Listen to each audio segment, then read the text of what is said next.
अगर आप सच में एक इन्वेस्टर बनना चाहते हैं तो मेरी आपको यही सलाह है कि आप जरूर उसके ऊपर काम करें, इन्वेस्टमेंट मार्केट के बारे में समझें, अपनी कैपेसिटी के बारे में समझें, अपना नॉलेज बढ़ाएं और फिर इसमें कदम रखें। नमस्कार, मैं हूं अवधेश श्रीवास्तव और आज हम चर्चा कर रहे हैं द इंटेलिजेंट इन्वेस्टर पर।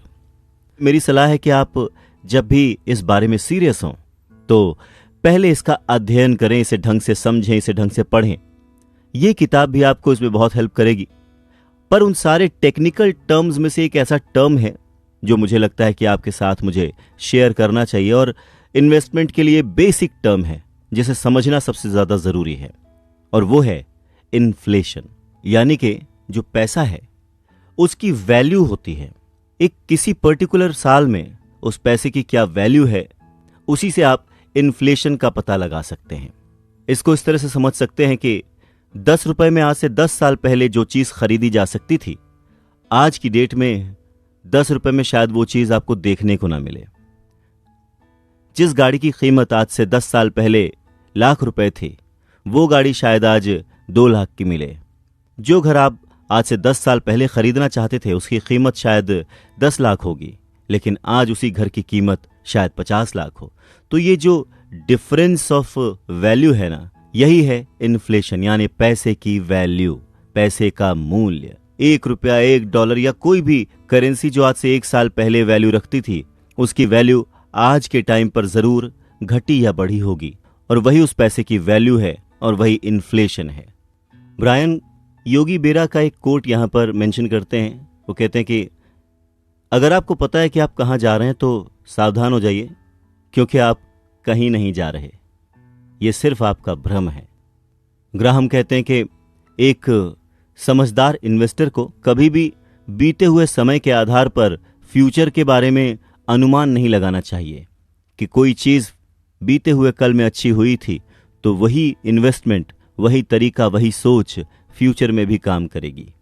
दूसरा, अनुमान लगाकर जल्दी इन्वेस्टमेंट करने वाले लोग उस कैटेगरी में आते हैं जो कि शायद अपने भाग्य के भरोसे कुछ वक्त के लिए सक्सेसफुल हो जाएं, उनका इन्वेस्टमेंट सही जगह पर हो जाए, पर उन्हें नहीं पता होगा कि कब उनके उस इन्वेस्टमेंट में उन्हें लॉस हो जाए, क्योंकि उनका उस पर कोई कंट्रोल नहीं है, उनको उस बारे में कोई समझ नहीं है।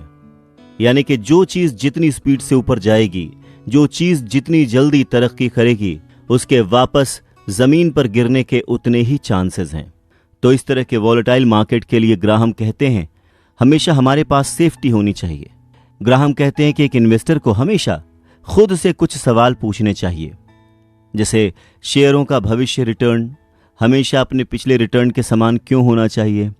जब हर एक निवेशक का मानना है कि लंबे समय तक पैसे कमाने के लिए स्टॉक की गारंटी है, तो क्या बाजार में भारी गिरावट नहीं होगी?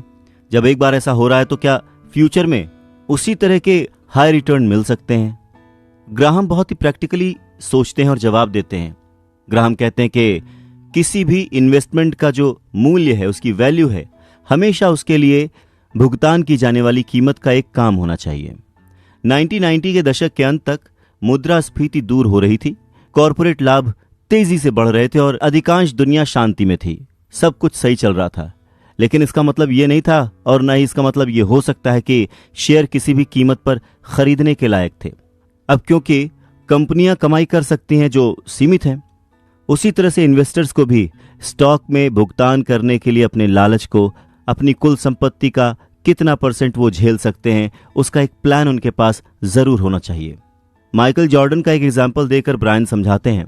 वो कहते हैं कि माइकल जॉर्डन अपने पूरे समय में, जब तक उनका करियर रहा, वो सबसे बड़े बास्केटबॉल खिलाड़ी रहे और बहुत सारे लोगों ने उन्हें बहुत प्यार दिया। जब भी उनके मैचेस होते थे, लोग भीड़ की तरह टूट पड़ते थे उनके मैचेस देखने के लिए, और इसके एवज में माइकल जॉर्डन को हर साल करीब $34 मिलियन का पेमेंट मिलता था। पर इसका मतलब ये नहीं कि उतना ही पैसा माइकल जॉर्डन की टीम को दिया जाए। ठीक उसी तरह से शेयर मार्केट में कोई एक पर्टिकुलर चीज, कोई एक पर्टिकुलर शेयर काम करता है, ना कि पूरी मार्केट। तो जब भी आप इन्वेस्टमेंट करें, आप किसके लिए पैसे खर्च कर रहे हैं, ये कॉल आपकी है, ये आपको देखना है, ये आपको समझना है।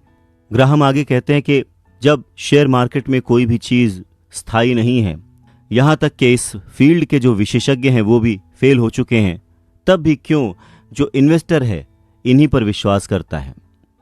तो ग्राहम कहते हैं कि जिस तरफ सारे जा रहे हों उसके बारे में ध्यान से सोचें, अपने भविष्य के बारे में ध्यान से सोचें, क्योंकि शेयर बाजार का प्रदर्शन 3 ही रीजंस पर डिपेंड करता है।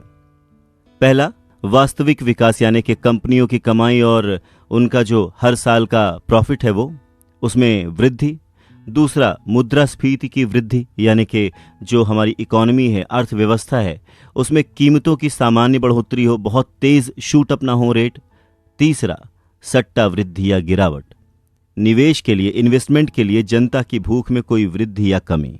इन 3 ही फैक्टर्स पर शेयर बाजार चलता है। ग्राहम कहते हैं कि जब आप अनुमान लगाते हैं, ऐसा करते समय आप केवल एक ही चीज पर भरोसा कर सकते हैं कि आप शायद गलत हो जाएंगे। इकलौता सच यही है जो हमें अतीत सिखाता है, हमारा बीता हुआ कल सिखाता है, और वो ये कि भविष्य हमेशा हमें आश्चर्यचकित करेगा, यानी कुछ न कुछ सरप्राइजेस हमारे फ्यूचर में छुपे ही होंगे। और बाजार कभी भी किसी का सगा नहीं होगा, हमेशा उन लोगों को सरप्राइज करेगा जो लोग ये माने बैठे हैं कि उन्हें तो सब पता है। भविष्य में हर इंसान जिसे लगता है कि उसे सब कुछ पता है वो गलत साबित हो सकता है। तो हर तरह से आपको अपनी अपेक्षाओं को, अपने लालच को कम करना चाहिए, लेकिन ध्यान रखें कि अपने इमोशंस को निराश ना होने दें। जो इंटेलिजेंट इन्वेस्टर है उसके लिए आशा हमेशा एक सबसे इंपॉर्टेंट रोल पैदा करती है। जो कॉन्फिडेंस है, जो उम्मीद है, वो हमेशा एक इंपॉर्टेंट रोल निभाती है। वित्तीय बाजारों में भविष्य में जितना बुरा दिखता है वो उतना ही बेहतर भी हो सकता है। एक बार किसी ने ब्रिटिश उपन्यासकार और निबंधकार जी.के. चेस्टरटन को बताया कि धन्य है वो जो कुछ भी उम्मीद नहीं करता, क्योंकि वो निराश नहीं होगा। यानी जिसे कोई उम्मीद ही नहीं है उसे हताश होने की क्या जरूरत। पर ब्रायन के शब्दों में शायद वो कोट एक बार फिर से सोचा जा सकता है और उसे इस तरह से समझा जा सकता है कि वो इंसान बेहतर है और धन्य है जो कभी कोई उम्मीद नहीं करता, कोई लालच नहीं करता, क्योंकि उसे हर एक चीज का आनंद प्राप्त होगा। वो हर